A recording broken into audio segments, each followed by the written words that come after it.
Chers amis, bonjour, Parashat Vaishlach.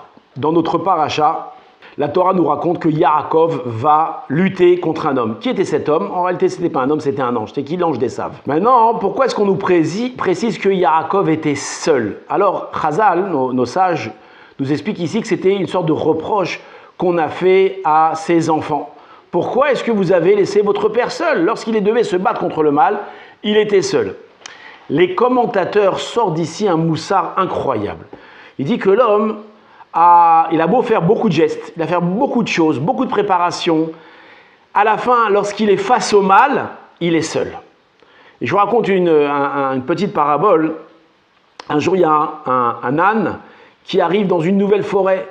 Et il a très peur, il a peur de se faire manger. Donc qu'est-ce qu'il va faire cet âne-là? Il va se déguiser. En quoi il va se déguiser? Il va se déguiser en lion.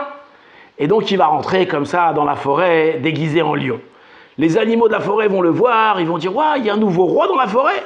Qu'est-ce qu'ils vont faire? Ils vont partir voir le roi, le lion. Ils vont dire « Oh lion, il y a un nouveau lion dans la forêt, il y a un nouveau roi !» Le lion, on dit « Quoi, un nouveau lion ?» Qu'est-ce qu'il fait le lion? Il va voir le nouveau lion, et il le regarde comme ça, il observe. Et l'autre lion, en réalité que c'est un âne, il a très très peur, comme ça, il n'ose pas vraiment se confronter à lui. Et là, le roi lion demande « Mais dis-moi, qui tu es ?» Et là, l'âne, il lui dit « Dis-moi qui je suis, moi qui je suis.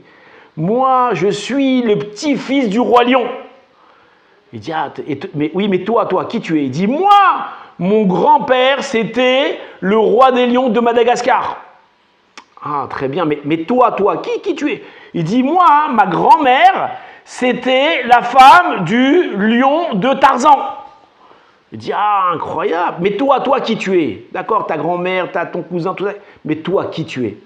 Il dit « Moi, je suis un âne. » Alors, c'est une parabole pour nous dire que très souvent, alors on se vante de beaucoup de choses.